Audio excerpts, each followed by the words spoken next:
Okay, hello YouTube. We are back again with more Dimir Faeries play.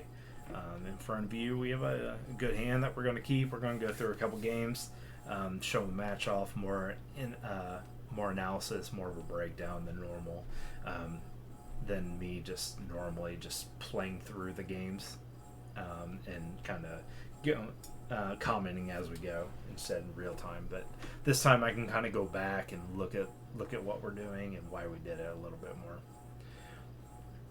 So we'll go. I don't know the opponent, so we Misty. This is normal every game. So we see a breeding pool. Now Utopia sprawls, so we're thinking big mana. Whatever he's doing, he's ramping. He's trying to do his darndest. So we go ahead and take Water Grave. So we see a borrower. One of the good pros about running Op or consider Opt or consider over Preordain is the ability for me to be able to hold up a Fatal Push, or Opt, turn one. So if they Ragavan, I obviously Fatal Push. If they don't Ragavan, we Opt, or have some kind of Mana Dork or whatever. So in my opinion, I think that interaction is underrated, and I think Preordain, even though you get a dig farther for something else, very possible that you're losing out on the interaction of the instant speed that this deck is constructed to basically do. So we swamp, and we go. He untaps. He then pushes another Utopia Sprawl. So I wish Brazen Borrower right now could bounce lands, because this would be amazing. Utopia Sprawl, when you're playing Cryptic Command and they're playing decks like this, when they double one land like that, you just bounce this land as soon as you get 4 mana, even on their upkeep. And it feels so bad for them. So, or to counter bounce it after they tapped out to play their big dude, like 5-drop, you counter bounce something, or just and they fall back so far behind, and then you have Cryptic Command mana up, and they have 1 or 2 lands. So feels bad for you, or feels bad for them. Feels really good for you. So instead, we just put a Bowmasters to keep them at bay. We then attack. So we didn't get a land that we wanted to. He cultivates, which we'll find out why he's playing this. I remember this deck now. We then play the Duelist. That is, every time we play a Faerie now, our opponent's going to lose a life. So it's basically hastening the clock. We're then going to attack with everything. So he is playing a Glittering Wish deck, and this is very interesting. He's grabbing a bunch of things.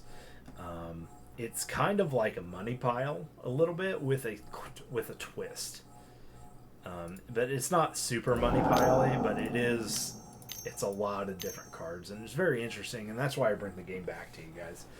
I did play this offline. Nobody's seen this yet. So he Glittering Wishes, and then go grabs a Slaughter Games, which, if you don't know what a Slaughter Games is it looks at, he names a non-land card, searches my graveyard, hand, and library for all the cards, and then exiles those cards. So I'm a dum-dum, and I hit Counterspell, which doesn't matter because he's just going to go ahead and say Counterspell. So the only thing I really lose out here is tempo. So I probably would want to play the Brazen Borrower this turn to start racing, because then we have, what, 7? Yeah, I have 7. And he would get put at 3.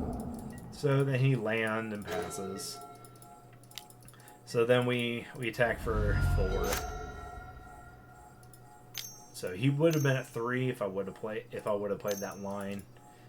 We hold up counter. He rings, so we can't win. So he draws a card. Our dude gets bigger. We ping. We have to ping something of mine because I can't. He's untargetable. So we ping the Faerie. So, and now we're doing the same thing. Now this effect gets around the ring. It doesn't care about that because it's untargetable. And then we get a Fatal Push for a creature he doesn't have. So, and then he plays this Brawl's Expertise. That's going to, for 5 mana, he can return up to 3 artifacts or creatures to their owner's hand, and then he may cast a 4 mana value spell or less from his hand without paying his mana cost. This is a clunky card. This is just really, really clunky, but obviously he's playing a bunch of ramp, so he doesn't really care about clunky. He's just grinding. So the whole premise of him doing this is basically to play this and then play a ring off of it in one way or another. So, and that's what he does. So he bounces my Bowmasters and the Orc token, and then goes ahead and casts a ring, his second. So I then counter that, and then he says no more, because we have 5 damage on board, and we're just able to win that way. Alright, game 2. Okay, well anyway.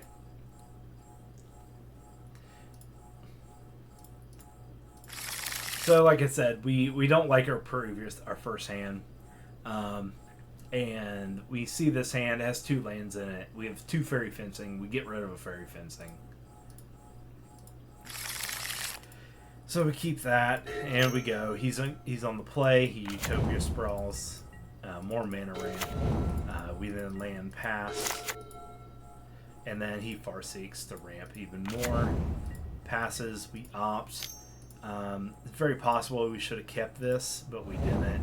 We see Blossom. We're looking for that 3rd land. That's why I shipped it. So, and then we get 2 Blossoms here. We then slam a Blossom down and we pass. So he then puts down a ring. So obviously we can't hurt him. So we then just untap. We're sad faced because we don't see a land. So we're desperately looking here. We know he's going to gain a bunch of cards, basically, so we're going to just make our token bigger off this.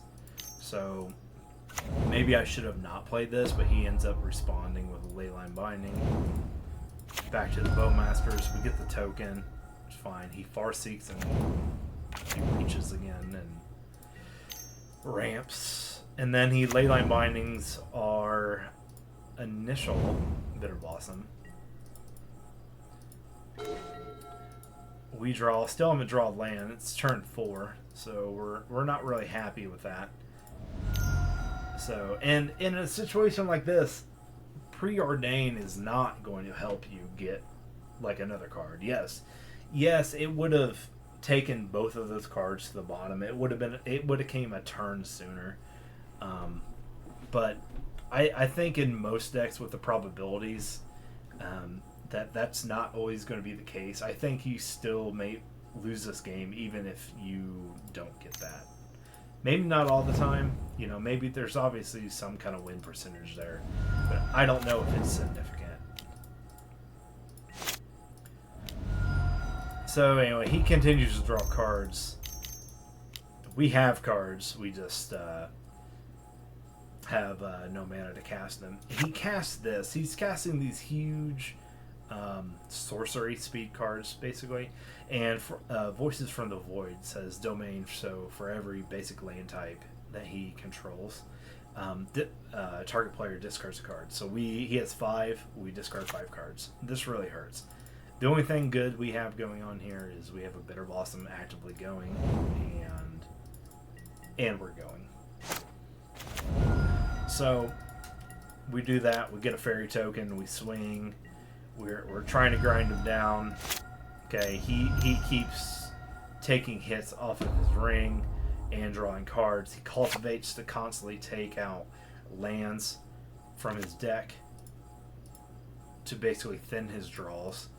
If you notice, we're at 50 cards, he's at 37.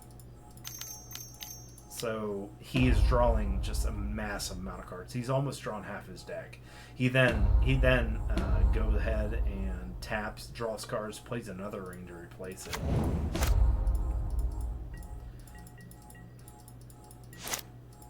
And then pass turn, and then we can't attack him, so why attack him, kind of thing. We don't have Questing Beast. So he then plays some real good tech.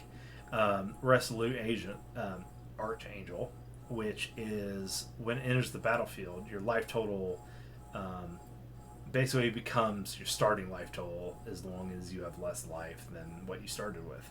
So he basically goes back to 20 life. So all of our things, you know, we were 2 turns away from killing him, and now we're back at square one, kind of thing.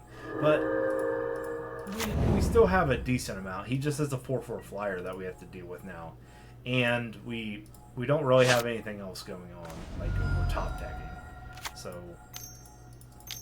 we're just gonna fire up Tar Pit, and we're gonna throw it at him, throw everything. We're gonna try to do what we can with what we got. So we're not happy in the situation. Really, the big thing that stopped us here was the discard spell here. This just really hurt us.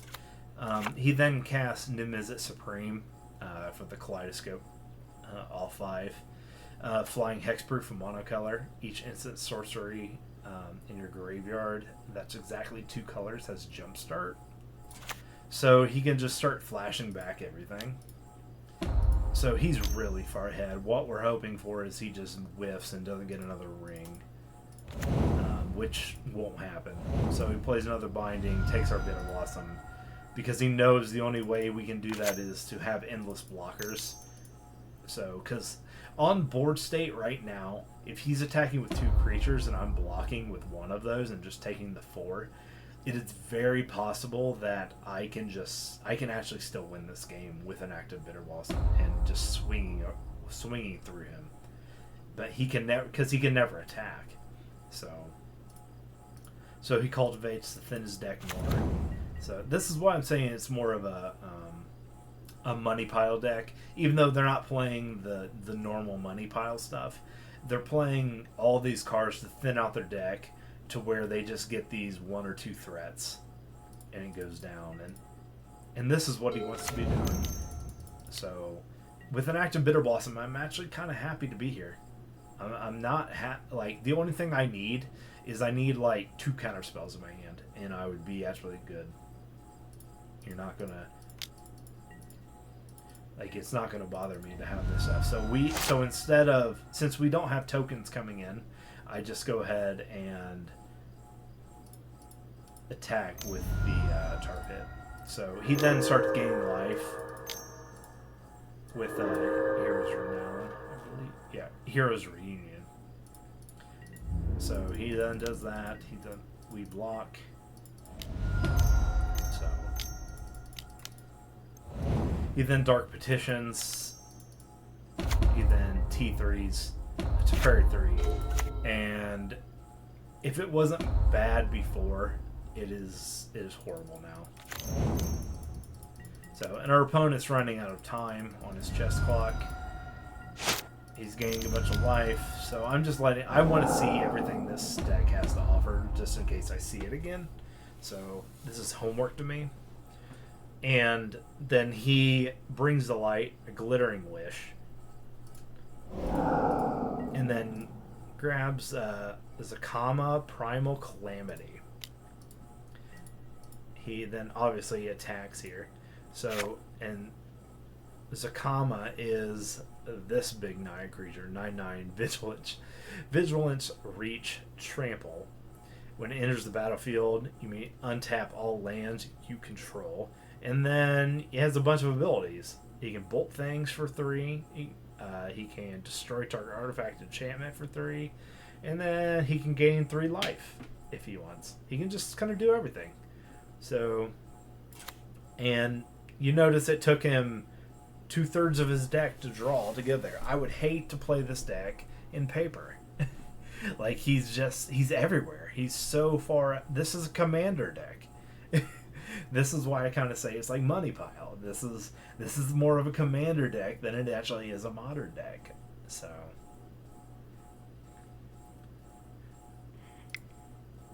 And there's nothing wrong with Commander, but keep Commander and Commander. But he's just doing...